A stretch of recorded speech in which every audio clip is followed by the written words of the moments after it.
I was very, very much on the way to build my power. And actually, I wanted to be an actor when I was, I think, in high school. Then I wanted to be a movie director. Most of the things I know I learned in the corporate years from good stories and bad stories. I did a lot of mistakes as a manager. People don't have time to talk about values, to talk about a mission, to talk about what motivates them. Usually the answer was money. I'm here for the money.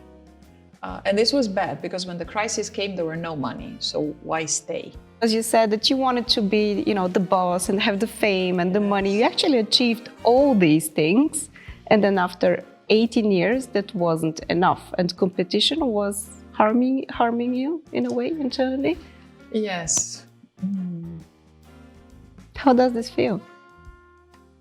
It felt dehumanizing because competition meant I'm looking at my shoulder and whoever is there, I'm going to hate them so I can win against them. Give the examples of my students from the Entrepreneurship Academy because I'm a big fan of their approach to business. And I have invested in 4 by now startups run by people 20-25 of age. And I see no deconstructive competitiveness. Their competition is with themselves. I was the first. I was the most opinionated of all. There was no topic that I didn't know something about.